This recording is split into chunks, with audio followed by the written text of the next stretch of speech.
Bonjour à tous. Le Maroc a vécu et vit encore pendant plusieurs mois sous le rythme d'un événement majeur, crucial pour l'humanité tout entière. Un événement qui a fait rayonner notre pays et à travers lui tout le continent africain, à travers le monde.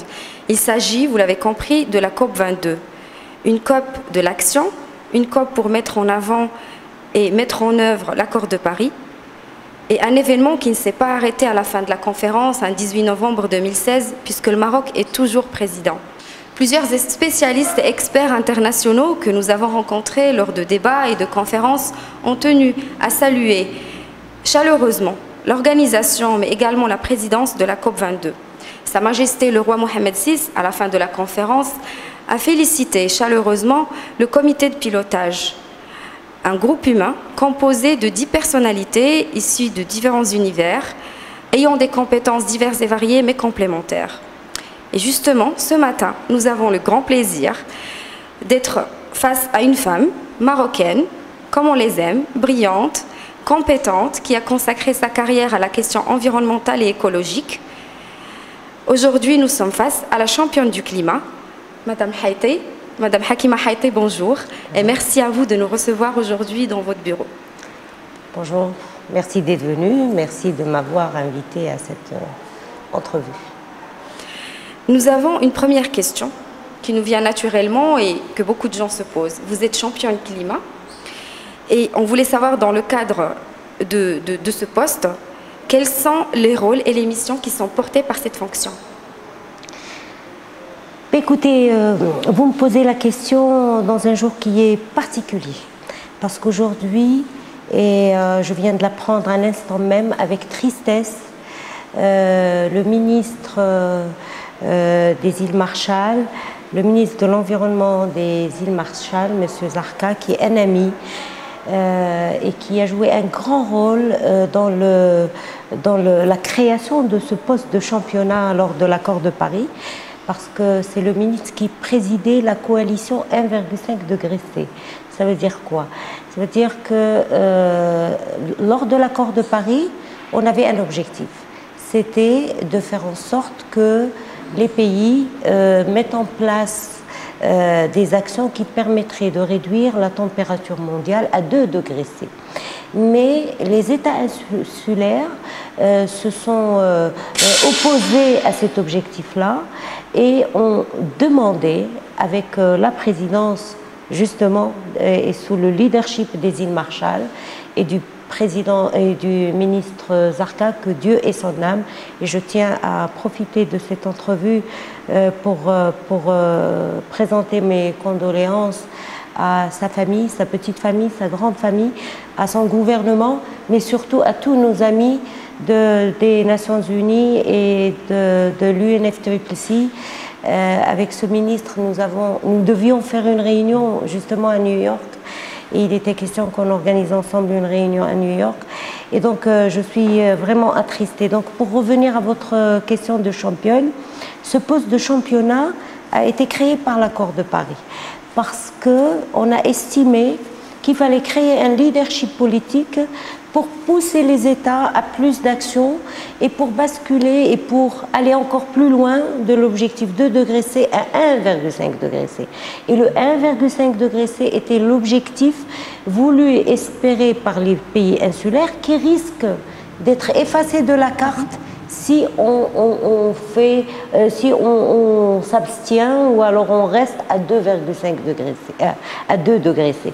Et donc, ce poste de championnat a été créé pour créer plus de dynamique, pour créer plus de mobilisation, pour toucher les leaders politiques, pour mobiliser la société civile, mobiliser les acteurs non étatiques, les industriels, les territoires, Et donc, l'accord de Paris a décidé la création de 2 champions.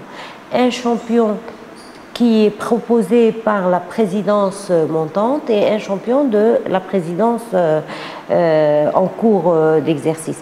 Et c'est comme ça qu'il y a eu la proposition de Laurence Tubiana, l'ambassadeur française, et moi-même, lors des premières COP pour la mise en œuvre de l'accord de Paris.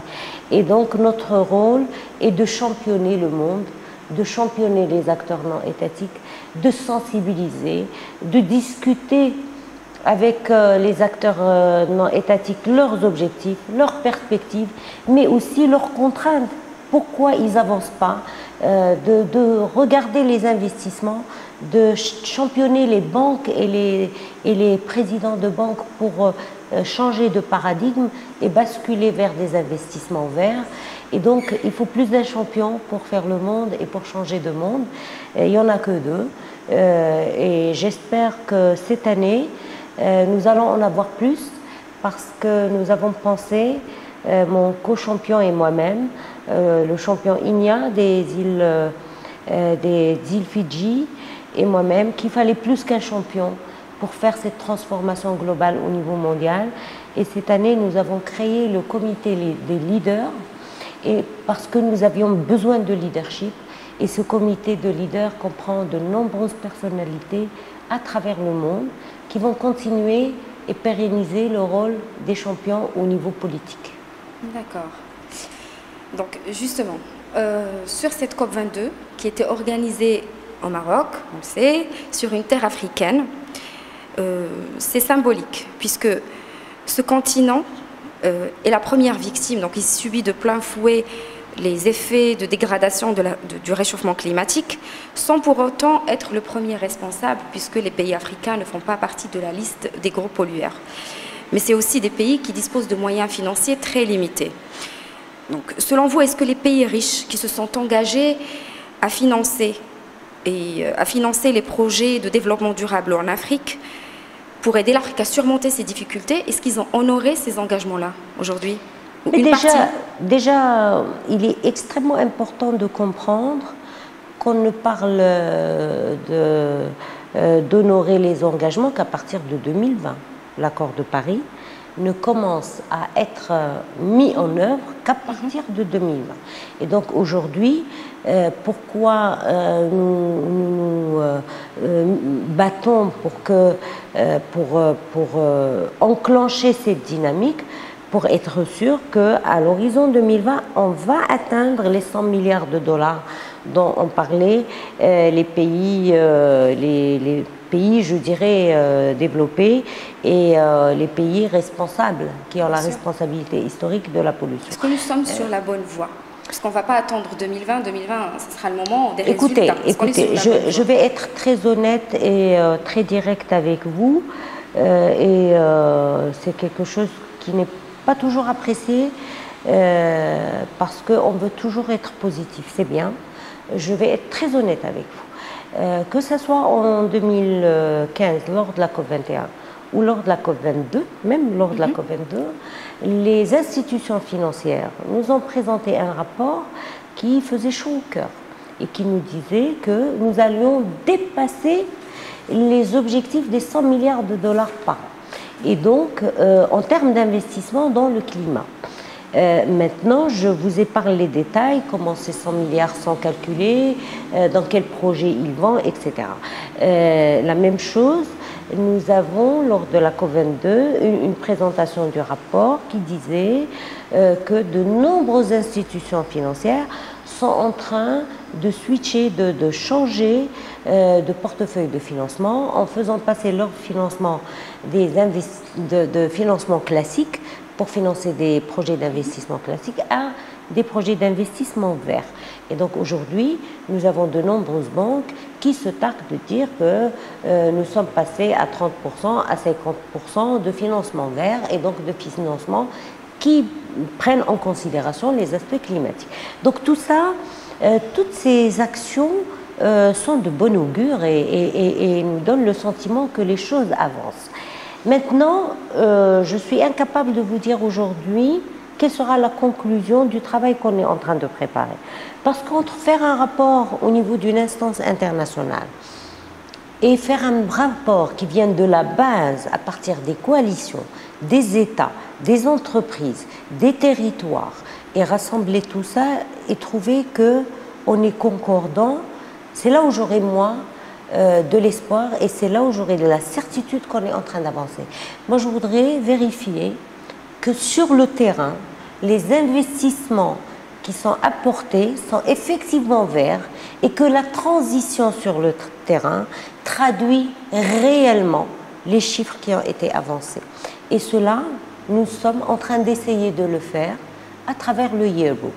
Alors le yearbook, toutes les instances, toutes les coalitions qui ont mené des actions ou qui ont apporté des investissements sur le terrain en matière d'énergie, des renouvelables, ou en matière d'économie circulaire, ou de croissance verte, ou de mobilité durable, ou toutes les initiatives sont répertoriées, sont analysées sur le plan technique.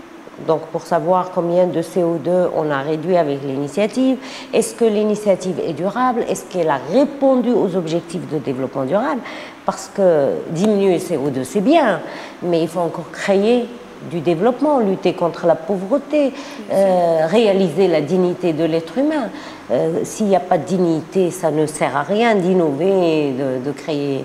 Et donc, aujourd'hui, l'objectif, c'est de voir comment ces initiatives qui sont lancées au niveau mondial répondent à la diminution des gaz à effet de serre, donc épousent l'accord de Paris et mettent en œuvre l'accord de Paris, comment elles répondent pour atteindre les objectifs de développement durable, un des objectifs, à savoir lutter contre la pauvreté, créer de l'emploi, l'égalité des chances entre les femmes et les hommes, un des objectifs. Comment ils répondent aux 17 objectifs de développement durable et comment ils se traduisent sur le plan investissement sur le terrain et où ces investissements ont lieu.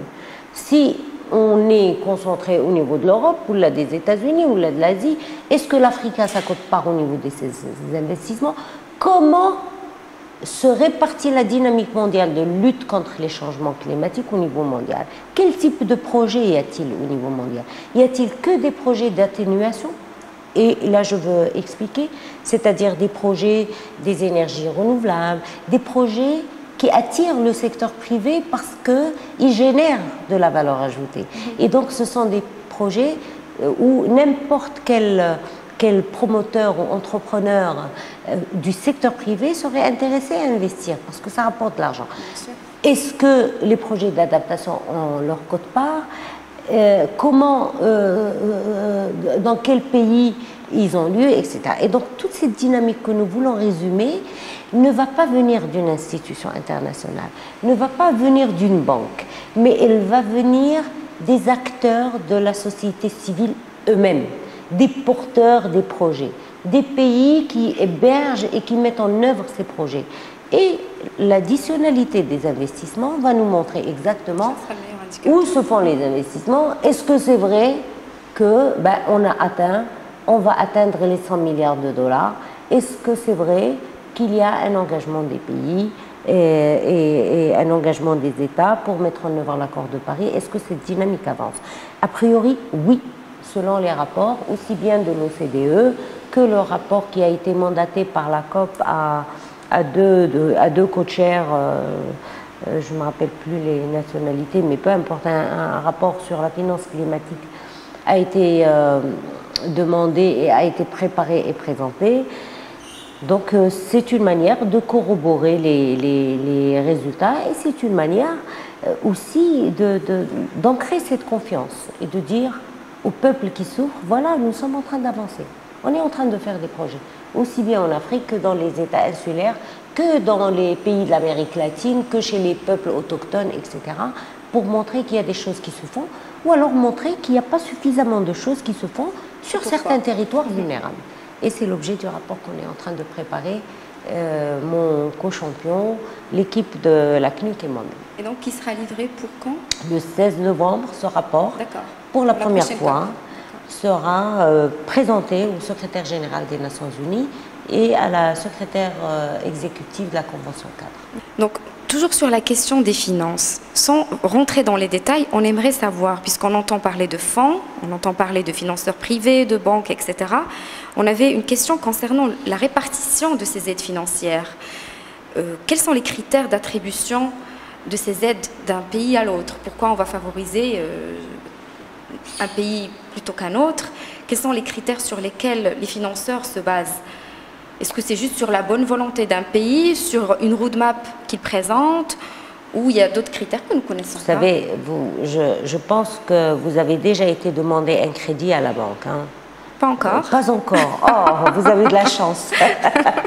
Mais je crois que notre auditoire le sait, que quand vous allez soit demander un crédit pour acheter une maison, ou alors présenter un projet à un banquier pour avoir un financement, eh bien, vous devez préparer un rapport, vous devez répondre à certaines questions, vous devez montrer au sein de votre rapport que votre projet est durable, qu'il est périn, que la banque ne vous a pas à vous donner de l'argent et que cet argent sera perdu, que le projet sur le plan de la gouvernance a prévu ce qu'il fallait, qu'au niveau de l'opérationnalisation du projet, vous avez prévu ce qu'il fallait, etc. Et donc, il y a, si vous voulez financer un projet, c'est comme ça. Si vous voulez financer une maison, eh bien, le minimum que la banque fait, c'est de s'assurer que vous avez les moyens pour payer la traite chaque mois.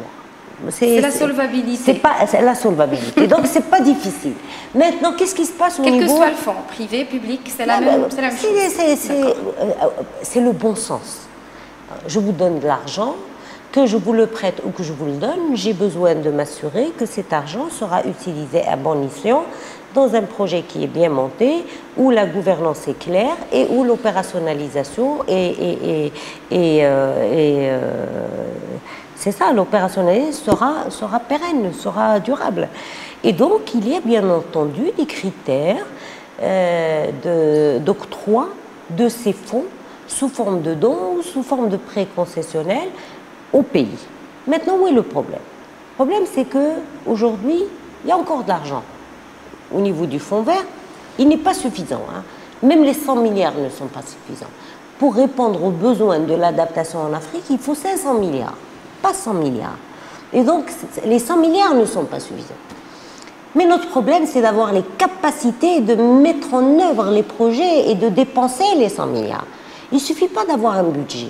Il faut avoir les capacités, déjà, pour le demander, parce que si vous demandez une subvention ou vous déposez un projet, il faut que votre projet soit non seulement solvable, mais réponde aux objectifs de diminution de CO2, d'adaptation. Il y a deux types de projets. Hein. Soit des projets d'atténuation, c'est-à-dire des projets qui permettent de diminuer les gaz à effet de serre, et c'est tous les projets des renouvelables, des éoliens, ou un projet d'adaptation. Alors, nous avons deux difficultés. La première, c'est qu'au niveau de nos pays, et je parle en général, nous n'avons pas la capacité de préparer de bons projets. C'est-à-dire que nous manquons de capacité technique pour préparer les projets. Vous allez me dire, oui, mais on peut payer des consultants pour faire ça. Eh bien justement, il n'y a pas d'argent. Il y a l'argent pour les projets, mais il n'y a pas d'argent pour payer les consultants. Non, pour payer les consultants, pour préparer les projets. Maintenant, vous voulez faire une étude. Vous venez chez moi, moi je suis spécialisée dans les études. Je vous prépare votre étude, vous me payez, vous allez déposer votre étude à la banque. D'accord? Aujourd'hui, l'argent pour me payer l'étude n'existe pas. Et il n'y a aucune administration au niveau de cette architecture de la finance climatique qui finance l'argent des études. Et donc la difficulté, c'est de trouver des agences accréditées qui vont, elles, faire les projets pour vous et les présenter au fonds vert. Et ça, c'est une grosse difficulté. Donc, on manque de capacité pour préparer les projets et on manque de fonds financiers pour financer l'élaboration des projets. Et il va falloir trouver une solution. Et je pense qu'une solution sera proposée lors de la prochaine COP par la présidence marocaine. Ça, c'est la première chose. La deuxième chose, c'est que il y a encore aujourd'hui un problème pour définir, pour financer un projet d'adaptation. Je vous donne un exemple. Vous voulez financer un projet de lutte contre les inondations. Les catastrophes naturelles sont par excellence provoquées par les changements climatiques. Et l'augmentation, la récurrence des catastrophes naturelles, des inondations, des cyclones, etc., sont dues au changement climatique. Vous voulez les financer. Vous déposez un projet de financement pour lutter contre les inondations. Ben, ils vont vous dire, écoutez, ça ne concerne pas la Convention du climat.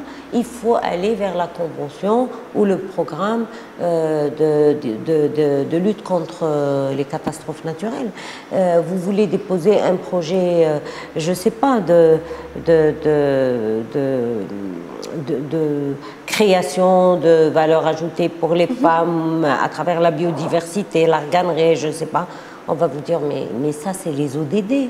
C'est les objectifs de développement durable. Allez-y, demandez l'argent aux objectifs. Et donc aujourd'hui, nous avons encore cette difficulté de dire et de classifier et de clarifier une fois pour toutes qu'est-ce que c'est un projet d'adaptation et quel projet d'adaptation peut être financé par le Fonds vert. Aujourd'hui, l'assainissement liquide n'est pas financé par le Fonds vert parce qu'ils estiment que ce n'est pas le climat. Les déchets ne sont pas financés par le Fonds vert. Une première a été réalisée par la COP22 et par le Maroc. C'est d'intégrer les déchets dans la finance climatique. Ça n'existait pas, parce qu'ils disaient seuls les gaz à effet de serre qui sont dégagés dans les décharges, eux, sont considérés finançables par le Fonds vert. Pas toute la chaîne. Et donc aujourd'hui, nous avons besoin de travailler encore plus au niveau des instances de la finance climatique pour clarifier les choses, clarifier les projets, simplifier les procédures de financement et créer des outils de financement des études pour accompagner les pays les plus vulnérables à bénéficier du Fonds vert. Si vous regardez les chiffres, l'Afrique a très peu bénéficié. Quelqu'un me parlait du fonds d'adaptation. Il a dit qu'on a examiné le fonds d'adaptation, on a trouvé qu'il y a 50% qui va à l'Afrique et 50% qui va ailleurs dans le monde. Oui, mais le fonds d'adaptation, c'est un petit fonds. Il ne va pas recevoir les 100 milliards. C'est un fonds que je salue d'ailleurs parce qu'il est très expéditif, très efficace. Mais qu'est-ce que c'est? C'était quoi comme enveloppe? C'est une petite enveloppe. Aujourd'hui, ce que nous voulons et ce que les Africains ont défendu et le groupe africain a défendu, et ces 50% des fonds du Fonds vert doivent aller à l'adaptation. Mais nous avons toujours ces problèmes et j'espère que de COP en COP, on va résoudre les problèmes pour qu'en 2020, on soit opérationnel. D'accord. Et justement, la présidence marocaine, les actions du Maroc en matière de développement durable, que ce soit au niveau national ou au niveau africain ou même international, ils continueront même après la fin de cette présidence. Mais cette présidence, elle touche à sa fin. Et on voulait savoir, selon vous, est-ce qu'il y a des mesures phares au niveau national ou africain qui ont été mises en place en faveur de cette Afrique qui souffre des mesures vraiment marquantes et phares? Je vais vous dire quelque chose, juste pour reprendre ce que vous venez de dire. Vous avez dit la présidence COP22 marocaine touche à sa fin. La création de cet événement et son organisation au Maroc n'avait pas pour objectif d'organiser un événement mondial. Certes, c'était bien. C'était déjà, le Maroc a montré qu'il était capable, que c'était un pays qui avait les capacités de recevoir un événement d'ampleur mondiale, d'organiser sur le plan aussi bien technique que diplomatique, que sécuritaire, un événement exceptionnellement important. Et c'est plus important qu'un match de foot qui reçoit 90 000 personnes. Hein. C'était du 50 000 personnes par jour pendant 10 jours. 350 000 personnes qui sont venues dans notre pays en moyenne. C'est énorme sur le plan de la gestion et logistique, et protocolaire, et sécuritaire, etc. Donc, organiser cet événement, c'était important. Mettre le Maroc au cœur de la diplomatie mondiale et de l'événement au niveau mondial était important pour notre pays. Mais ce n'était pas tout. Hein. Organiser la COP22 avait d'autres objectifs pour notre pays. C'était la consécration de toute une politique qui a été menée par Sa Majesté le Roi et qui devait aujourd'hui être l'appropriation du citoyen marocain. Dites-moi, et moi c'est moi qui vous pose la question aujourd'hui, est-ce qu'il y a eu un citoyen marocain sensible à l'environnement avant la COP et après la COP? Il y en a eu certainement certains qui ont été toujours sensibles à la question économique, mais ce qui est sûr et certain, c'est que tout le monde est au courant maintenant du souci climatique, du réchauffement climatique, de toutes ces problématiques-là. parce que ça a été médiatisé à travers la COP22. Merci madame, c'est notre plus grand indicateur de succès. C'est que nous, Marocains, ensemble, nous avons organisé la COP22. Nous avons participé à la COP22. Les Marocains, on avait 20 000 délégués étrangers, on en avait 30 000 Marocains. On a été fiers de les recevoir tous les jours à la COP. Les Marocains tous se sont intéressés, tous se sont au moins posé la question, qu'est-ce qu'on peut faire? C'est quoi la COP22? Qu'est-ce qu'on peut faire pour participer? Pourquoi il y a tout ce monde à Marrakech? Qu'est-ce qui se passe? Et ils sont venus, ils ont visité la zone verte, ils ont visité, ils ont compris. Et ça, c'est exceptionnel. Exceptionnel dans un temps où nous avons, pendant 4 ans, mené une stratégie, mis en place une loi de développement durable qui a été votée en 2015 et mis en place une stratégie nationale de développement durable où toutes les politiques publiques doivent intégrer la notion de développement durable. Et je salue Monsieur le ministre Bahi, Madame la secrétaire d'État, Nzal Wafi, qui ont fait passer cette stratégie nationale de développement durable au Conseil du gouvernement et au Conseil des ministres. Donc aujourd'hui, le Maroc est armé pour mettre en œuvre une politique durable. Et une politique durable, et c'est ça qui est important, permet de créer de l'emploi, permet de gagner en convergence au niveau des politiques publiques et permet d'avoir un tableau de bord à tous les décideurs qui savent, après 1 année ou 2 ans de mise en œuvre d'une politique, si ils ont participé à éradiquer la pauvreté, si ils ont fait un investissement et une politique qui permet de protéger les ressources en eau, qui permet de lutter contre la multiplication des épidémies, etc. Et qui, de plus, crée de la valeur ajoutée. Parce que c'est vrai, nous pouvons mener des politiques. Pour créer du développement, on a besoin de créer de la richesse. Il faut créer de la richesse, il faut investir. Mais ça ne sert à rien d'investir si l'investissement n'apporte pas de prospérité sociale, si l'investissement n'impacte pas la population, et si l'investissement n'impacte pas le bien-être. Et donc aujourd'hui, cette stratégie de développement durable va permettre aux décideurs de savoir quelle est l'efficacité et la pertinence et quels sont les rapports coûts-bénéfices et de sa politique publique. Est-ce que sa politique publique répond à un souci de création de la richesse? Est-ce que sa politique publique répond à un souci de prospérité de la population, de rehaussement de niveau social? Est-ce que sa politique publique lutte contre les changements climatiques? Est-ce que sa politique publique est résiliente? Parce que aujourd'hui, c'est ça ce qu'on doit créer. On doit créer des politiques publiques qui nous permettent des infrastructures résilientes. Je vous donne un exemple. Vous circulez dans la rue, et ça, nous les Marocains, on le sait. Moi, personnellement, je suis tombée dans les trous plusieurs fois. Vous circulez dans la rue, vous allez dans n'importe quelle ville, et vous voyez qu'on vient de faire une route, et quand il y a une pluie qui tombe, eh ben, la route, elle est crevassée. Il y a des crevasses dans la rue, qu'est-ce qu'on dit? Nous tous, on le dit. On dit, ah, l'entreprise n'a pas fait son travail, ils ont triché. Allahu a'lam, comme on dit. On ne peut pas dire ça parce qu'aujourd'hui, la différence de température, passer d'une température de 10 degrés à 28 degrés dans l'après-midi, peut provoquer la crevasse au niveau de... Et finir par une pluie peut provoquer la crevasse. Le choc thermique peut provoquer la crevasse. Et ça veut dire quoi? Ça veut dire que la composition de la chaussée devrait être revue pour mettre en place des composants qui vont lui permettre de supporter le choc thermique et le changement de la température et l'agressivité du climat. Et c'est ce qu'on appelle résilient. Et donc, il faut créer des infrastructures résilientes. C'est comme le séisme. Si vous allez en Chine, et même chez nous, il y a une cartographie qui vous dit, ici, vous êtes dans une 1 ou 2 ou 3 ou 4 du séisme.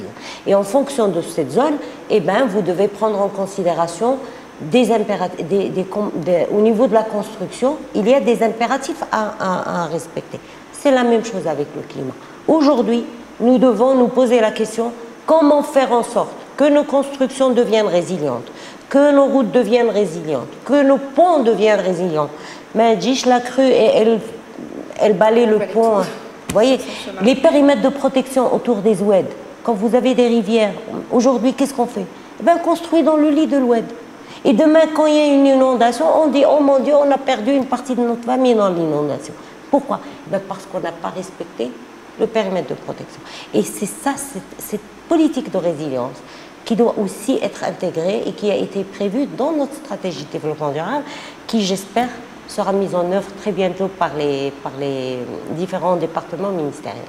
Pour finir avec la COP, même si je pense que ce n'est pas tout à fait la fin, parce qu'on va forcément en parler un peu plus tard, mais aujourd'hui vous revenez d'un séjour, vous étiez quelques jours à Paris, dans le cadre de la préparation de la COP 23.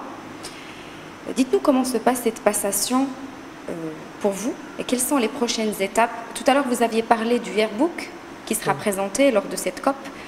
Est-ce qu'il y a d'autres étapes majeures? Alors aujourd'hui il n'y a pas de passation, hein. Je suis une championne très active. D'ailleurs mon co-champion, au fait on travaille ensemble et on se partage le travail ensemble et donc il n'y a pas encore de passation de championnat. Ce qu'on a fait, on est chargé, comme je vous l'ai expliqué, de sensibiliser et d'impulser une dynamique encore plus forte au niveau des acteurs non étatiques. Alors, ce que nous avons fait pendant une année, nous avons organisé, pour ma part, avec des vidéoconférences, ce qui marche très très bien d'ailleurs, et qui vous épargne de voyager tout le temps dans l'avion. Très écologique, on en reviendra. Et de diminuer votre empreinte carbone, parce que mon empreinte carbone pendant la COP a été très élevée.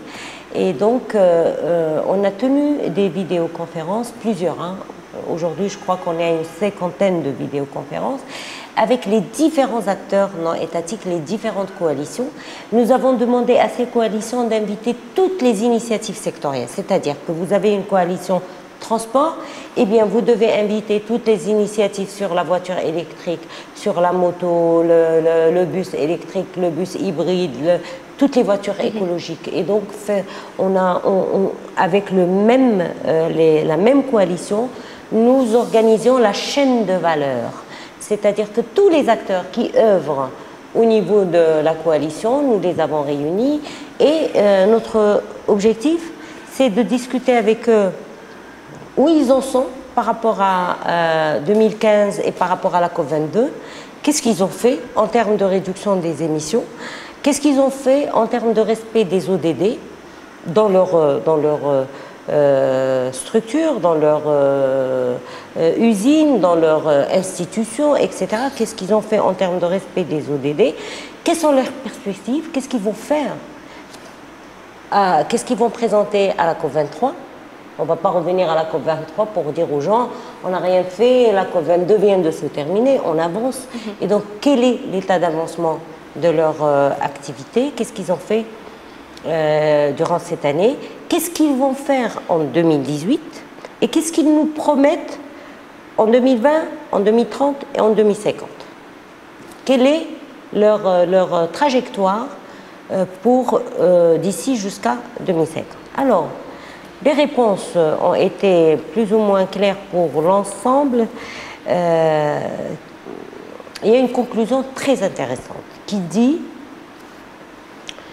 que les acteurs non étatiques ne peuvent s'engager qu'en partenariat avec les acteurs étatiques, qui leur donnent la visibilité politique dans des stratégies de long terme. Alors, pour m'expliquer, les États doivent mettre en place des politiques de long terme. Et dans ces politiques de long terme, les États fixent la trajectoire. Ce que nous avons fait, nous, Marocains, avec la stratégie nationale de développement durable. Ça veut dire quoi? Je vais vous expliquer. Si vous êtes un transporteur, vous voulez investir dans la construction de voitures électriques, d'accord? Alors, si l'État, si le ministre du Transport met en place une politique qui favorise le développement de la voiture électrique.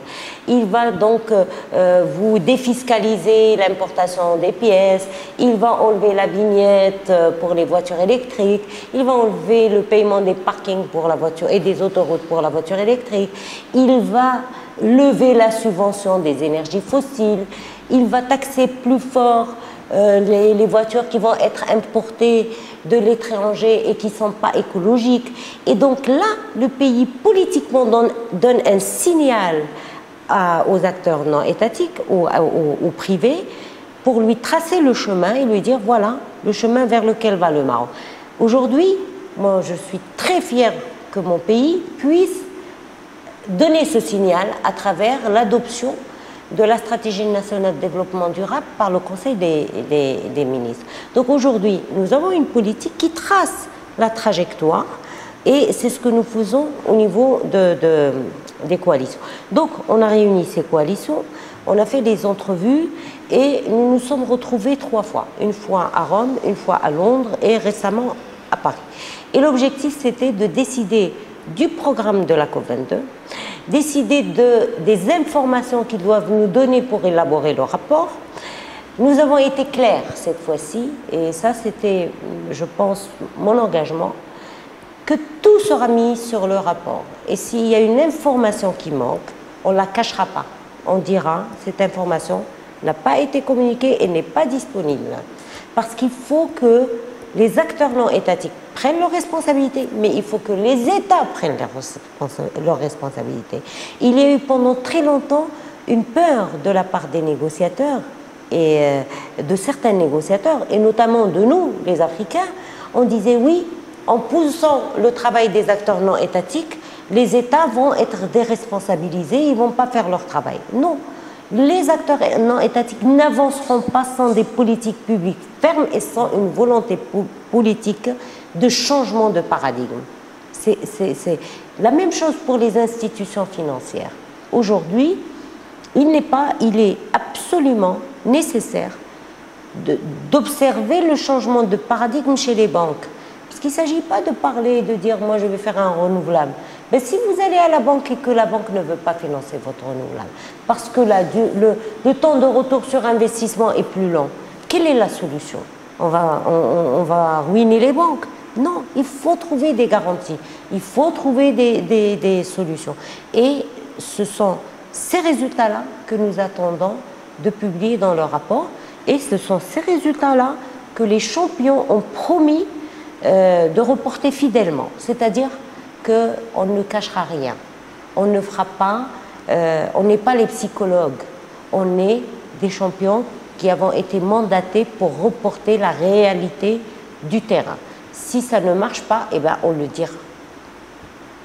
Donc c'est le travail qu'on est en train de préparer. Donc on a préparé à Paris le programme de la COP23, le déroulement des journées thématiques, comment chaque secteur va dérouler sa journée. Nous avons également préparé le questionnaire qui va être rempli par les différentes coalitions, et ça c'est la présidence marocaine qui a préparé le formulaire pour le yearbook et le sommaire pour le yearbook que nous avons fait valider avec le co-champion fidjien et avec la CNUC. Nous avons également mis en place les équipes de rédaction. Donc la championne marocaine rédigera le rapport et partagera avec le champion fidjien et avec la CNUC. Nous avons décidé de la création d'un petit comité de relecture qui comprendra le Maroc, le Fidji et quelqu'un des Nations Unies et quelqu'un de l'UNFCCC. C'est un comité de relecture du yearbook. Et nous avons également décidé la tenue de conférences de haut niveau ou de High Level Engagement Day. C'est des conférences où nous allons recevoir des leaders politiques, des chefs d'État et des acteurs non étatiques, où le lien entre les hautes politiques et les acteurs non étatiques se fera autour d'une table avec un nombre limité de personnes. C'est la première fois que ça va se faire et ça permettra un échange direct entre les politiques et les acteurs non étatiques du secteur. Elles seront sur des bases sectorielles et nous avons décidé de la tenue du High Level Event, la réunion de clôture le 16 novembre avec le secrétaire général des Nations Unies, la secrétaire exécutive des Nations Unies et bien entendu les deux présidences pour lesquelles les champions vont présenter le Yabouk. Il y a encore du pain sur la planche. Beaucoup de travail, notamment pendant le mois d'août et jusqu'en septembre. Nous avons également travaillé sur le programme de la semaine climatique qui se passera à New York, la Climate Week, durant laquelle nous fixerons quelques détails avec les acteurs non étatiques. Nous inviterons pour la Climate Chance. Nous avons également, alors ça c'était très bien corroboré entre les coalitions qui émanent des corps électoraux, les élus, les régions, etc., avec les coalitions mondiales. Et nous les invitons à une réunion conjointe au Maroc, à Agadir, lors de la Climate Chance. Vous savez que le Maroc organise une très importante réunion à Agadir, la région Souss-Massadalha, avec Climate Chance. Et nous avons fait exprès de baquer, d'organiser la réunion des coalitions lors de Climate Chance le 13 et 14 pour pouvoir réunir des acteurs non étatiques venant essentiellement de l'Afrique avec les acteurs non étatiques mondiaux parce qu'il y a une sous-représentation de l'Afrique. Et donc voilà, donc nous avons un programme plein, passionnant et j'espère qu'on réussira ne serait-ce qu'à participer. Mon indicateur de succès, c'est de faire en sorte que le citoyen au niveau mondial, quand je parle du citoyen, c'est vraiment mondial, parce que le climat n'a pas de frontières, il n'a pas de religion, il n'a pas de couleur politique, rien. On est des citoyens du monde. Et que le citoyen, dans le monde entier, soit conscient des défis et des enjeux climatiques, et pour nous est une responsabilité en tant que champion, et pour moi c'est un indicateur de succès de ma mission. Donc on essaye de répandre le message et de démocratiser l'information climatique parce que c'est un devoir de le faire. Justement, ça nous amène à la prochaine question que j'allais vous poser sur donc la question écologique a été très mise en avant médiatiquement cette dernière année, au Maroc surtout. Et on a vu, on a ressenti, nous en tant que médias, mais aussi en tant que citoyens, on a vu émerger une conscience écologique chez les citoyens marocains que honnêtement, ce qu'on disait tout à l'heure, il y a quelques années, ce n'était pas le souci majeur de quiconque. Est-ce que vous pouvez nous éclairer et nous dire si on a eu le même ressenti sur cet éveil écologique et comment vous l'avez vu, comment il s'est manifesté pour vous? Mais écoutez, moi, votre témoignage déjà me fait chaud au cœur. Maintenant, moi, quand je le racontais, je l'ai raconté une fois à un journaliste, mais on s'est moqué de moi, mais c'est pas grave, c'est très bien. Peut-être que c'est ça qui a fait qu'en sorte que beaucoup de citoyens m'ont suivi, parce que j'ai provoqué des moqueries. Moi, je pense que le Marocain a été éduqué avec un sens de l'écologie qui est développé et exceptionnel. Le Marocain. Moi, je me rappelle, et je le dis encore, que quand on a grandi, je ne sais pas, vous êtes jeune, mais moi j'ai grandi dans une ville et j'ai posé des questions, je vous assure, j'ai été curieux, je voulais savoir si dans d'autres villes ça a été fait. Moi, j'ai grandi dans une ville où Moul Beli, le vieux Zabi, venait et criait vieux Zabi, vieux Zabi. Vous avez grandi à Fès? Ben, j'ai grandi à Fès, mais j'ai demandé à mes amis de Casablanca, ici à Rabat, j'ai demandé aux gens, partout au Maroc, vous demandez à n'importe qui. On a grandi dans des maisons où on ne jetait pas le pain. Il y avait quelqu'un qui venait récupérer le pain sec. C'est vrai qu'on s'est recyclé pas mal de choses. Je ne sais pas si ça a été fait chez vous, mais chez moi, en tout cas, et autour de moi, et dans les gens que j'ai connus, ils ont grandi comme ça. On a grandi dans des familles où les bouteilles Il n'y avait pas de bouteilles en plastique, on avait des bouteilles en verre avec une consigne chez l'épicerie. Il y a un moment que ça s'est perdu. Hein. Il y a un moment ça s'est perdu. Attendez, il y a beaucoup de choses qui se sont perdues. On a grandi dans des familles où les bidons de plastique de l'huile étaient vendus à quelqu'un qui venait taper à votre porte. Ils n'étaient pas jetés. Et donc, on a grandi dans des villages extrêmement propres. Allez dans n'importe quel village. Nous, on a grandi dans les champs autour de Fès, on allait en pique-nique et on allait dans les genanettes et tout ça. C'était extrêmement propre, les petits douars et tout ça. Pourquoi? Moi, j'ai grandi dans ça. Ifrane, tout était nickel et propre. Pourquoi? Eh bien, parce que le paysan, il avait l'habitude. Quand on mangeait le dessert, la matière organique, on la mettait d'un côté parce qu'elle faisait le compost. Elle était mélangée au fumier, elle faisait le compost du jardin. Et tout ce qui était déchets, il était caché pour être incinéré pour le chauffage pendant l'hiver. Regardez les pratiques des Marocains. C'est ça le Marocain. Alors, qu'est-ce qui a changé aujourd'hui? On a développé la consommation. Société d'abondance. Écoutez, je ne sais pas s'il y a l'abondance dans certaines régions, mais on a oublié, ce sont des pratiques, c'est une éducation qui s'apprend et qui revient. C'est un petit... vous chassez le naturel et il revient au galop. Eh bien, notre naturel est bon. Il est foncièrement bon, le naturel du Marocain. C'est un Marocain qui est connu d'être propre, d'être hygiénique. Les femmes marocaines sont connues pour leur hdega, comme on dit. Et tout ça, on a grandi dans cet environnement. Eh bien, revenons au naturel marocain. Il est magnifique. Écoutez, j'ai été, il y a quelques jours, chez des amis qui m'ont invité, sans vous donner le nom de la plage, qui m'ont invité à une plage qui est complètement délabrée. Quand je suis rentrée, je me disais, mon Dieu, les maisons sont en ruine, complètement délabrées. Mais j'étais impressionnée, il n'y avait pas un seul déchet par terre. Un seul déchet par terre. Et donc on a été en face de la mer. Il y avait une population monstre. La plage était comble de personnes. En fin de journée, on était en train de regarder le coucher du soleil. Il n'y avait pas un seul déchet. Et ça, moi ce jour-là, j'ai dit, mon Dieu, qu'est-ce que je suis fière de mes frères et mes sœurs marocaines.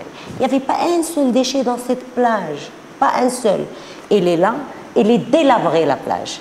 Eh bien, les Marocains sont venus, nos citoyens sont venus, ils ont été à la plage, ils ont pris leurs déchets, ils sont partis. Eh bien, pourquoi? Eh bien, tout simplement parce qu'il y a une association qui est là, qui a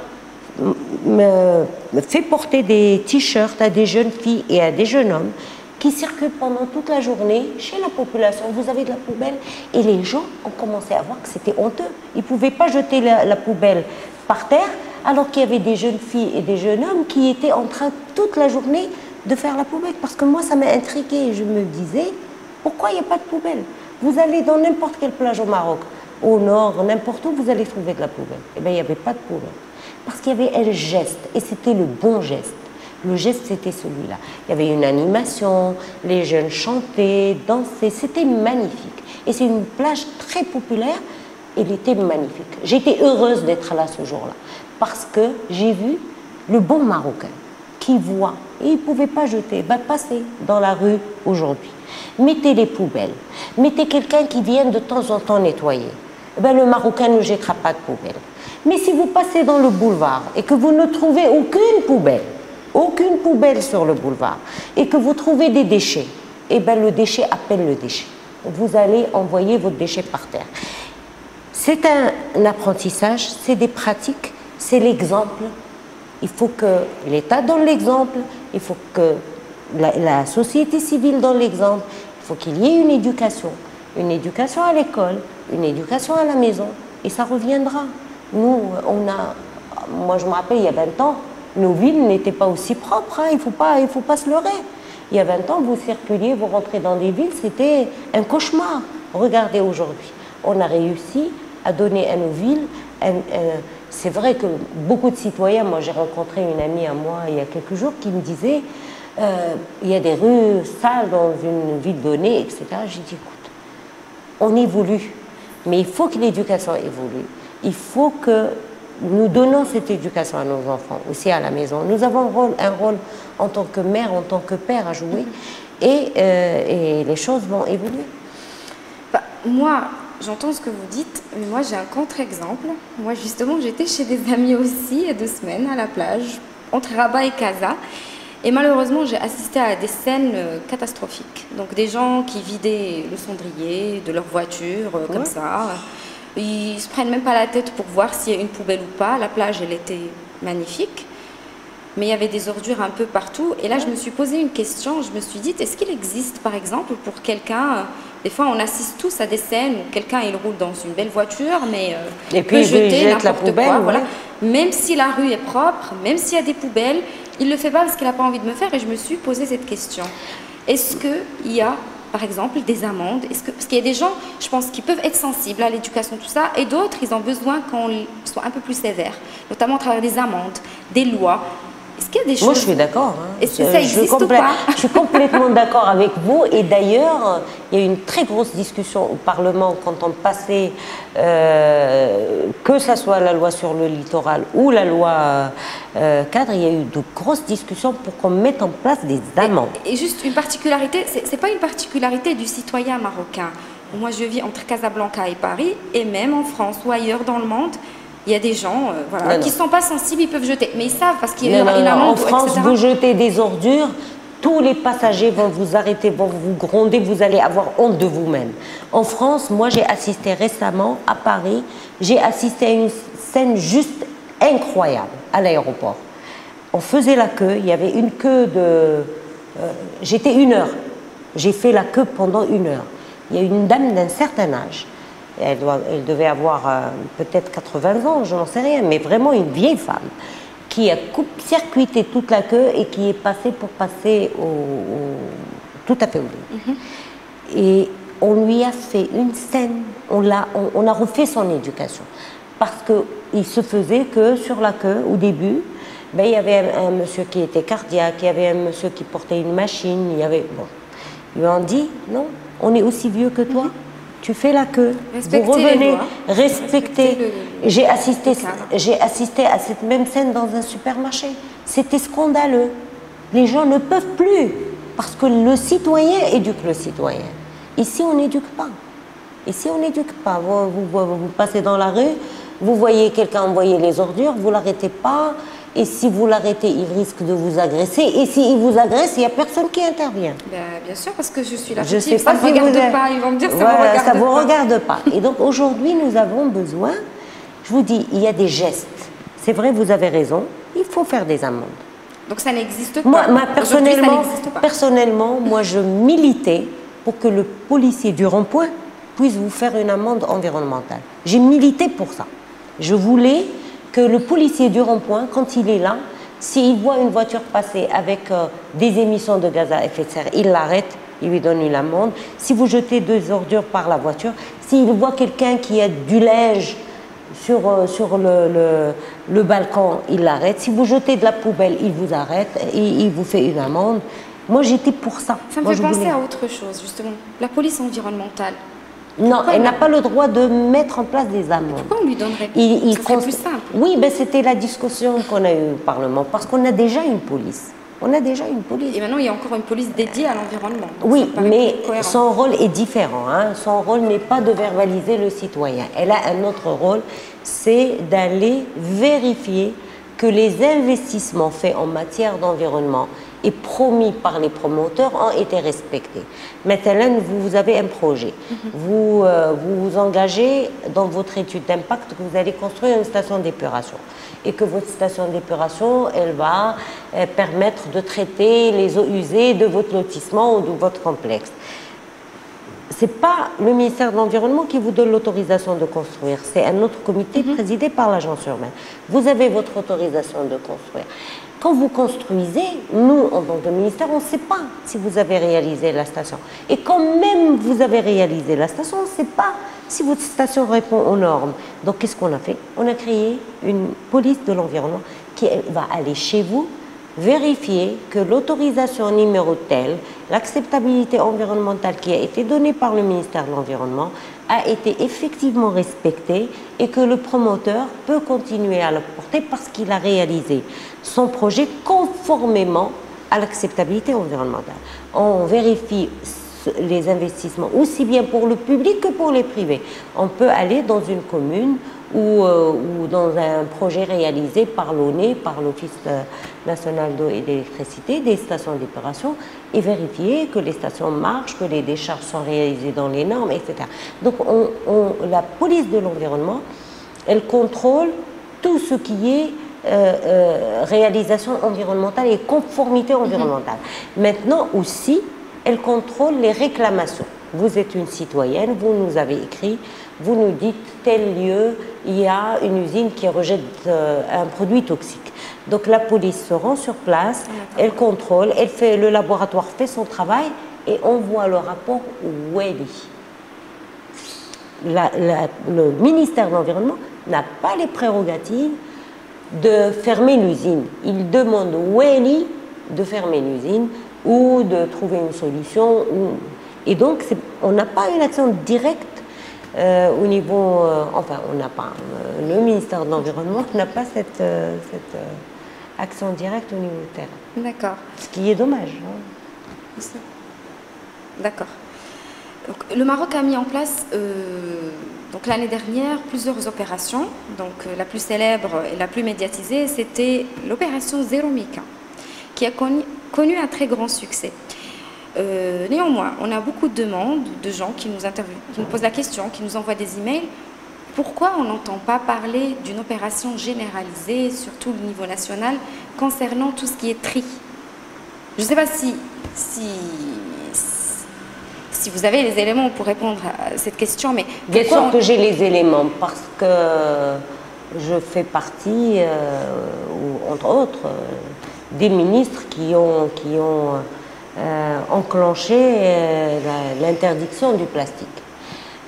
Personnellement, en tant que ministre de l'Environnement, je voulais interdire le plastique mono-usage, c'est-à-dire interdire les petits plastiques qu'on n'arrive pas à récupérer, et du même coup, au niveau du plastique mono-usage, interdire le plastique biodégradable parce qu'il infectait les eaux et parce qu'il causait la mortalité des poissons, parce qu'en se dégradant, il s'éparpillait sur le sol et il tuait le cheptel qui le confondait avec de la nourriture, etc.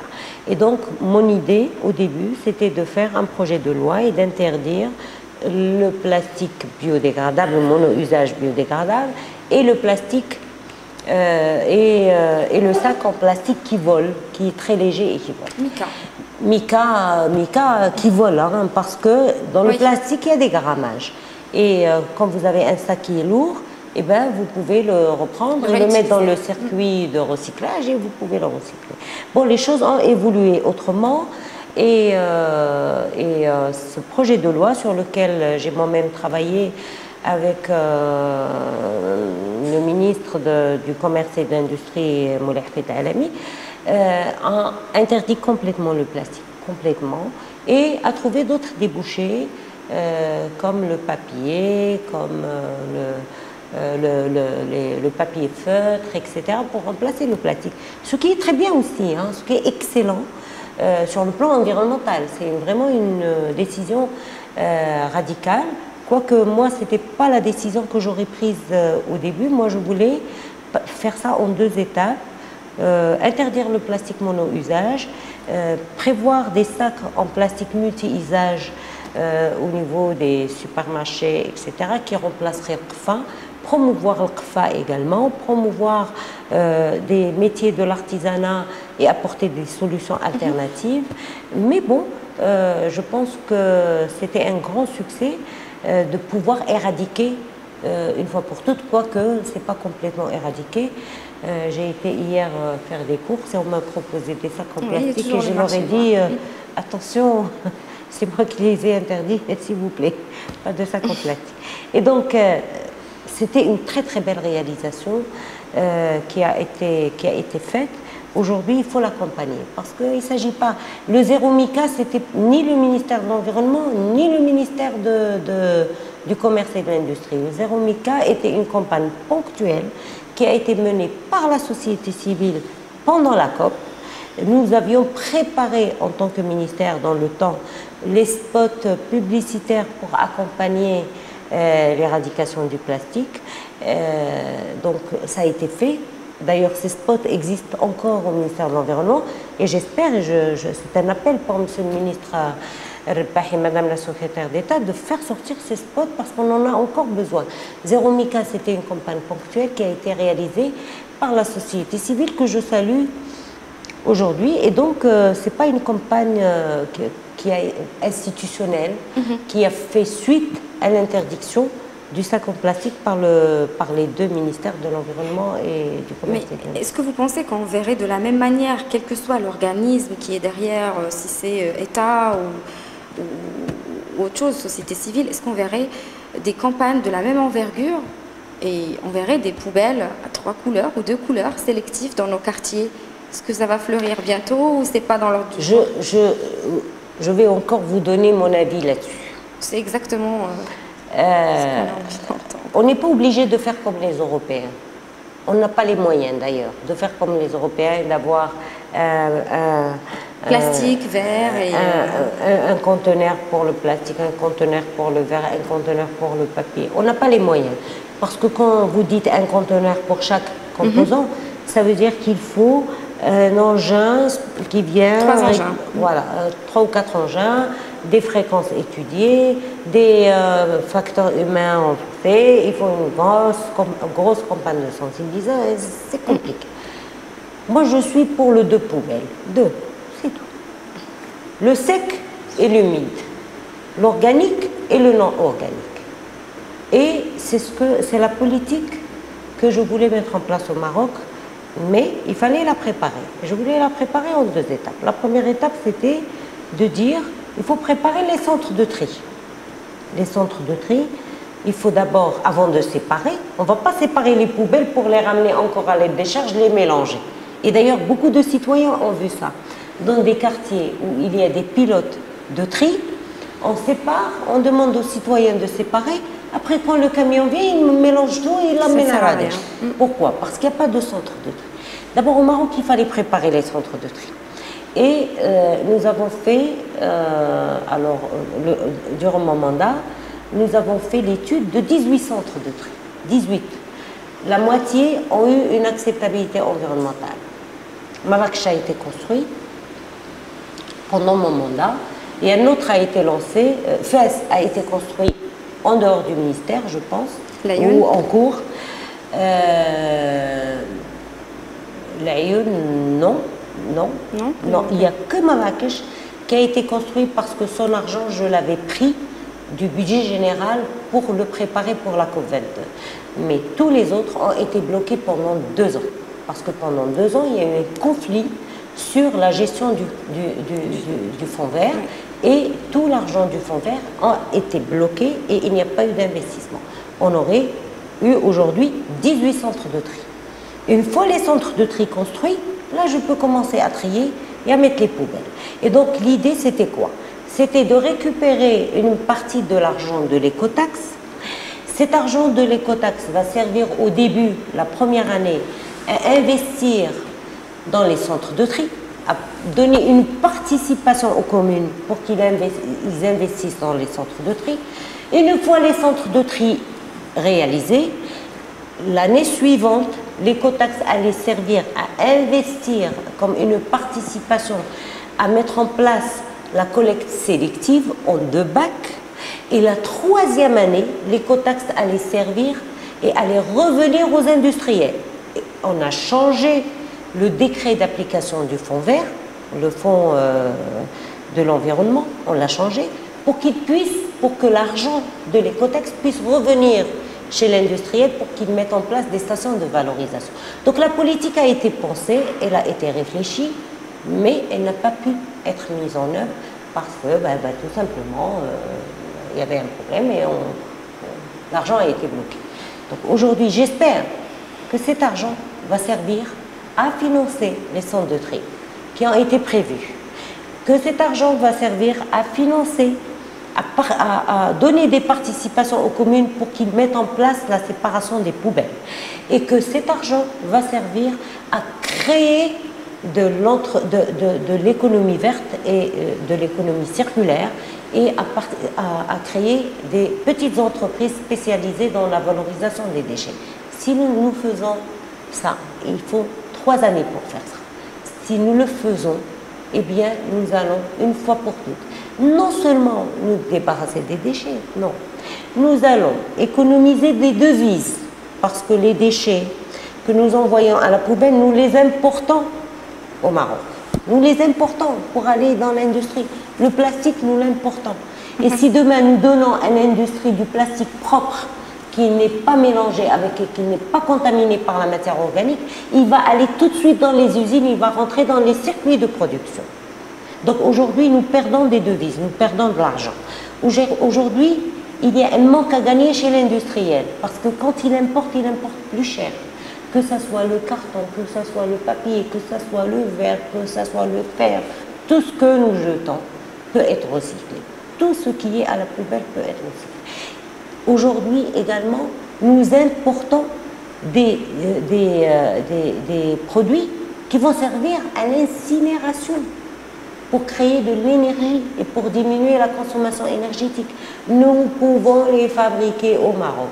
En mettant en place des centres de tri, nous pouvons préparer les plateformes des RDF. Et ces plateformes ont été prévues par les cimentiers. Donc il y a toute une politique de gestion des déchets qu'il ne faut pas gaspiller. Elle est là, il faut la mettre en œuvre, il faut la réaliser parce qu'elle va nous faire créer de l'emploi, elle va nous faire gagner de l'argent, gagner des devises et surtout, elle va permettre à tous ces gens-là qui vivent dans ce secteur d'une manière informelle, dans des conditions lamentables, de vivre dans une profession qui est digne et qui doit permettre de vivre dans la dignité. Et on va augmenter leurs revenus. Parce que quand on va leur donner les moyens d'aller faire le tri, d'aller faire ils auront des revenus augmentés. Il y a un très bel exemple qui a été lancé par le gouverneur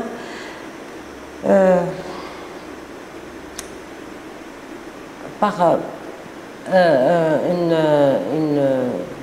un des gouverneurs de Casablanca. Hein. C'était d'abord le centre de tri, une plateforme de tri de Sidi Barnoussi, le gouverneur de Sidi Barnoussi, le centre de tri de Sidi Barnoussi. Et le gouverneur de Sidi Barnoussi avait prévu une très très belle expérience. C'est exactement l'expérience d'éco-emballage en France. Qu'est-ce qu'il a prévu? Il a prévu des kiosques où le citoyen marocain va ramener les bouteilles et on va les peser, on va lui donner soit des bons, soit des cadeaux, soit une dotation GSM, etc. Ces kiosques, on aurait pu en faire un exemple généralisé au niveau du Maroc. Généralisé. Vous ramenez de la matière à recycler, on vous augmente votre dotation au niveau de Maroc Télécom, au niveau de la télécommunication. Et ça peut être sponsorisé par les industriels. Vous ramenez des sachets plastiques, il y a 1 milliard de sachets en plastique de shampoing qui circulent au Maroc. Vous ramenez vos sachets, vous utilisez vos sachets en plastique, vous ramenez 10 sachets, je vous donne un shampoing gratuit. Vous ramenez 10 sachets, et ben je vous donne 15 dirhams de dotation au niveau du téléphone. Et c'est sponsorisé par les industriels, ça coûte 0 à l'État. Et ça permet aux citoyens d'être sensibles, de participer à la collecte sélective et ça permet de créer de l'emploi. Imaginez le nombre de kiosques qu'on peut créer ça permet de créer une dynamique exceptionnelle. Et bien ici aussi, on devait participer à hauteur de 10 millions, de 9 millions, on ne l'a pas fait parce que l'argent a été bloqué. Donc, et je pense qu'aujourd'hui, il faut mettre en place ces projets et ça permettra au Maroc de faire un saut exceptionnel en matière de gestion des déchets. D'ailleurs, le ministère de l'Intérieur a prévu des seuils de tri au niveau de la collecte, 10%, 20%, 30%, etc. Je pense qu'on les dépassera de loin si jamais nous enclenchons cette dynamique au niveau des villes et au niveau du tri, parce qu'il y a main-d'œuvre exceptionnelle à créer. Donc on arrive à la fin de notre rencontre. C'était très intéressant et très passionnant, même si on a encore plein d'autres questions à vous poser. Mais je pense que pour aujourd'hui, on va s'arrêter là parce que vous avez un agenda chargé. Mais pour finir, on a envie de vous présenter autrement à nos lecteurs. On a envie de mieux vous connaître. Moi, j'ai eu le privilège le 8 mars dernier d'être dans vos locaux. Donc moi, j'ai vu Madame Haïté en tant que leader dans son ministère à l'époque, en tant que femme. J'ai écouté votre discours quand vous avez parlé de votre d'éducation, de votre famille, etc. Et c'était très intéressant parce que on vous voit à la télé, etc. Mais derrière, donc derrière la championne, il y a une maman de 3 enfants, il y a une femme. Et on voulait savoir, quel est votre secret pour garder un équilibre entre tous ces éléments? Beaucoup d'amour. Beaucoup d'amour. Et j'y crois. Je crois que l'amour peut révolutionner les esprits et le monde. Je crois que par amour, on peut réussir beaucoup de choses. Aimer le bon Dieu, aimer ses parents, aimer son roi, aimer sa patrie, aimer ses enfants, aimer ses amis, aimer ses collègues. Beaucoup d'amour et beaucoup de respect. Avec ça, je crois qu'on peut révolutionner toute la Terre. Honnêtement, on l'a ressenti. Ce jour-là, on était 2 de l'équipe Le Vert et on a ressenti cet amour que vous aviez avec les gens qui étaient dans vos équipes. Et moi, ce respect, cet amour, on l'a vu, on l'a ressenti. Et je le donne sans aucune attente de réciprocité. Quand on aime et quand on a un cœur généreux, il ne faut pas être généreux, il faut avoir un cœur qui est généreux. Quand on a un cœur qui est généreux, on n'attend rien des autres et donc on donne. Ça, j'ai été surprise de voir que c'est souvent mal interprété parce que les gens pensent que vous attendez quelque chose ou que vous voulez quelque chose. Eh bien non, il faut donner, il ne faut rien attendre parce qu'en donnant, vous récoltez une satisfaction exceptionnelle. Vous avez une fierté, vous êtes fier de vous et ça vous permet d'avancer plus vite et d'être sûr de vous-même. Et voilà, beaucoup d'amour. Donc j'en reçois beaucoup de la part et j'en donne beaucoup. Et le plus important pour moi, j'ai reçu beaucoup d'amour de mes parents. J'étais fille unique parmi beaucoup de garçons, 8 garçons, on a perdu un. Et fille unique, et puis la seule fille qui a vécu à 13 enfants. Et donc, on a perdu toutes les filles de la famille. Je suis la rescapée de la famille. Et donc, j'ai reçu beaucoup d'amour de mes parents, de mes frères. J'ai beaucoup de frères qui m'ont... Je suis la petite sœur, hein. Je ne vieillis jamais. Et beaucoup d'amour de mes filles, parce que j'ai eu 3 filles. Je suis grand-mère aujourd'hui de 2 petits-enfants. Et puis, je trouve que donner un sourire à un collègue ou à un citoyen ou à quelqu'un avec qui vous travaillez permet de pérenniser les relations. Et quand vous aimez les gens, ils vous donnent ce qu'ils ont de mieux à donner. Moi, j'ai travaillé pendant... Vous savez, moi, j'ai quelqu'un qui vit avec moi à la maison depuis 32 ans. Et pourtant, on se chamaille, etc. Mais l'amour révolutionne les esprits. L'amour, vous savez, quand les gens se tuent pour leur pays, ils vont à la guerre, ils le font par amour pour la patrie. Si vous n'aimez pas votre patrie, vous ne faites pas ça. Et donc, l'amour permet, mine de rien, parce que nous, quand on entend l'amour, on pense tout de suite à la Saint-Valentin. Et pour moi, la Saint-Valentin, c'est un symbole. Il faut qu'il y ait de l'amour. S'il y a cette haine qu'on commence à ressentir dans les réseaux sociaux, il y a une haine qui n'est pas dans les valeurs. Ça traîne, hein. Qui n'est pas dans les valeurs du Marocain. Le Marocain est connu d'être quelqu'un de généreux, d'être quelqu'un de heureux.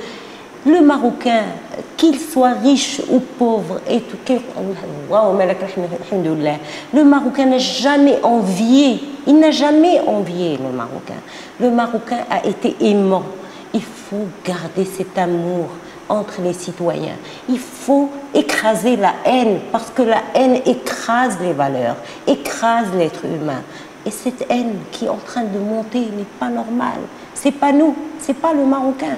Et là, je vous parle en tant que citoyenne, parce que j'ai de la peine à voir toute cette haine, ces insultes.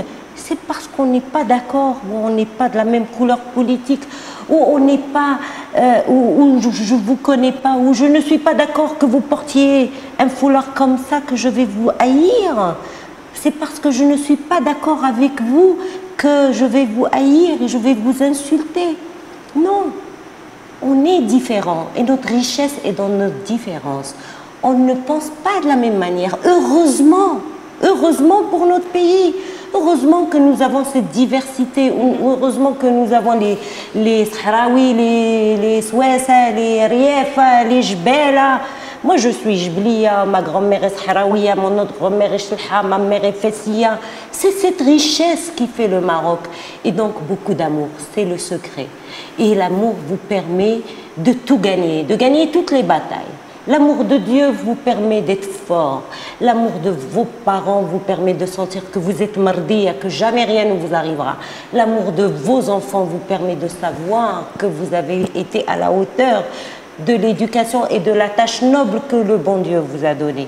Et l'amour de votre patrie, c'est votre drapeau. Vous ne pouvez pas ne pas aimer votre patrie. Vous êtes étranger là où vous êtes. Vous n'êtes chez vous que dans votre patrie. Et donc, aimez votre patrie, aimez votre drapeau, aimez votre roi. C'est ça ce que nous avons. Et c'est ça le secret d'un citoyen complet. Il n'y a pas de secret, même dans notre religion, et vous le savez très bien, il n'y a pas de secret. Alhamdulillah. صارتنا مصيبة كنقولوا الحمد لله، نجحنا كنقولوا الحمد لله، سقطنا كنقولوا الحمد لله. C'est ça. Et ben c'est ça, la devise de la vie, et c'est ça ma devise. C'est que c'est d'avancer. Et c'est avec ça que j'avance. On va finir avec un autre amour, c'est l'amour de la nature et de l'environnement. Donc vous étiez ministre de l'écologie, vous êtes championne climat, mais est-ce que Madame Hakima El Haïté, au quotidien, est-ce que c'est une citoyenne écolo? Est-ce que vous faites des choses, par exemple, chez vous, à la maison, ou au bureau? Tout à l'heure, vous avez parlé de visioconférence. Vous avez dit que vous préférez faire des vidéoconférences. Vous avez raison, parce que c'est plus écologique. Hein. Les avions, ça pollue énormément. Attention, les avions, ça pollue énormément et ça rend sourd. Moi, j'ai perdu 47% d'audition en une année. Parce que vous avez pris trop et 20% d'audition, c'est-à-dire qu'aujourd'hui, j'ai des problèmes avec mes enfants parce que je deviens sourde. Bon, donc oui, les avions, ça pollue d'abord, et puis sur le plan santé, la pression de l'avion elle peut être dommageable pour votre santé, mais faire des vidéos... Le monde change, hein. Mais bien sûr. Le monde change. Aujourd'hui, il y a des universités par vidéoconférence. Oui. On peut faire énormément de choses, mais on n'a pas encore l'habitude. On parle de plus en plus vers un monde qui favorise par exemple le télétravail, le travail à distance. Vous achetez tout à distance, oui. Vous commandez tout à distance. Le monde est en train de changer, il faut qu'on s'habitue aux bonnes pratiques. Alors au quotidien, j'ai toujours des problèmes. On a envie d'inspirer les personnes qui veulent devenir écolo. Au quotidien, j'ai toujours un problème. J'éteins les lumières, je rentre dans une chambre, je sors, j'éteins les lumières. Ma fille, elle me grande, maman, je suis encore dans la chambre. J'éteins les lumières avant que les enfants montent dormir et j'ai des problèmes à la maison. J'éteins toutes les télés, j'éteins toutes les prises. Les prises là, les triples prises. Oui, oui. Il y a le gros bouton à éteindre. Voilà, je gronde tout le monde quand on laisse de l'eau. Je ne prends jamais de bain, je prends toujours une douche. Je récupère mes eaux de pluie. On n'a pas beaucoup, mais j'ai mis en place une manière très simple de récupérer les eaux de pluie, de les injecter dans le puits, de les traiter et de les injecter dans le puits. Donc je les récupère. J'essaie je ne jette pas mes ordures organiques, je fais du compost à la maison. Donc, bon, c'est pas moi, hein, je vous assure, ça c'est des pratiques qui ont été instaurées dans la maison. Bon, et qui me pose des problèmes parce que je suis grondée à chaque fois. J'ai 2 poubelles, malgré que le camion, il mélange tout. Mais j'ai 2 poubelles et je dis aux filles tout le temps, Plastique, carton, et il m'arrive de rentrer à la maison, d'ouvrir la poubelle et de vérifier s'ils n'ont pas jeté de la matière organique au lieu de la mettre dans le sac, la poubelle à compost. Donc voilà, écolo, mes affaires, je demande qu'elles ne soient pas lavées avant que je en donne l'instruction. Parce qu'il suffit qu'ils voient une petite tache, ils vont laver. Alors moi je dis pas de lavage. Vous attendez. C'est vrai qu'être maniaque, des fois, c'est pas très écolo. Je suis pas maniaque. Non, mais justement, c'est bien parce qu'il y a des gens qui sont très maniaques et il y a beaucoup de gaspillage. Dans ma famille, on m'a toujours, mes frères, ils m'ont toujours dit que j'étais avare. Pourquoi? Parce que quand je les invitais, ils venaient à la maison. Il y avait, vous savez que nous, les Marocains, on cuisine beaucoup. Donc, en cuisine, il y a des restes. Et bien, les restes, moi, je les transforme. Là, si jamais je fais un grand poisson, ben, il y a de la chair de poisson qui reste. Que du recyclage et tout. Je suis connue par le recyclage dans la cuisine et dans la famille. Moi, je pense que c'est de bonnes pratiques. C'est des pratiques, d'abord, économes. Bien sûr. On ne dépense pas beaucoup. Moi, je suis quelqu'un qui ne dépense pas beaucoup. Et puis, c'est des pratiques qui me font chaud au cœur. Je me dis, je n'ai pas envoyé ça à la poubelle. Haram. Bien sûr. Je ne peux pas envoyer ça à la poubelle. C'est du gaspillage. Donc, si jamais vous voulez recycler des recettes, vous faites appel à moi. Avec plaisir. On fera peut-être un autre interview sur les bonnes pratiques, parce qu'on a justement une rubrique un peu lifestyle, vie pratique. On essaie de donner un maximum de conseils. Et je pense que là, en vous écoutant, peut-être on pourrait effectivement nourrir cette rubrique à travers vos conseils. Pourquoi pas? Eh bien, écoutez, je suis à votre disposition et je crois qu'on avait édité un document avec les bonnes pratiques au ministère de l'Environnement. Je pense qu'il faut regarder ce document, il est intéressant. Avec grand plaisir. Il y a toutes les bonnes avec pratiques. Grand plaisir. On va clôturer donc le débat en vous demandant de vous adresser à la caméra, de vous adresser aux citoyens marocains. Un dernier mot, un conseil, quelque chose qui vous tient à cœur, que vous avez envie, un dernier message à communiquer. Parce que vous pensez que je ne me suis pas adressée aux citoyens depuis tout à l'heure. Quelque chose depuis tout à l'heure. Depuis tout sûr. à l'heure, je suis avec le citoyen marocain et j'ai parlé comme si j'étais avec le citoyen marocain. On l'a ressenti. Et j'ai un sacré défaut, je parle toujours avec le cœur. Si c'est pas avec le cœur, je ne sais pas parler. Et donc c'est avec le citoyen marocain que j'ai parlé. Mais c'est ça qui touche les gens. Et puis je dis aux citoyens marocains que j'ai été fière de le servir pendant ces 4 années ou 5 années, que j'ai fait du mieux que je peux et que j'espère qu'il continuera à porter la cause environnementale, pas pour les politiques, pas pour les ministres, pas pour les élus, mais pour ses propres enfants. Parce que on n'est plus dans des moments où la maison était chez nous. Aujourd'hui, c'est la rue qui est chez nous, c'est la ville qui est chez nous. Quand on reçoit, eh ben, on sort dans la rue, on n'est plus confiné dans les maisons, nos enfants vivent dans les espaces verts, dans les espaces urbains. On s'approprie nos villes. Et donc, je dis aux citoyens, faites ça pour nous, pour vous, pour nos enfants, pour qu'on puisse circuler. Tous ceux qui ont fait de beaux espaces, qui ont réalisé de très jolies villes, en Europe, en Andalousie, partout, ne sont pas mieux que nous. Hein. On sait faire, on sait être propre, on sait être beau. On sait mettre en place les belles infrastructures.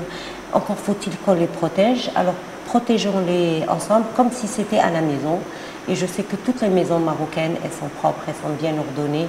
Eh bien, il faut que toutes les rues marocaines, toutes les villes marocaines soient à l'image de l'intérieur de nos maisons, parce que c'est nos villes, c'est nos rues, c'est chez nous. Voilà. Et donc merci à tous les citoyens et à toutes les citoyennes, à mes frères, à mes sœurs marocaines, de votre participation pendant mon mandat, après mon mandat. Et je vous dis à très bientôt, peut-être. Merci Madame Haïté.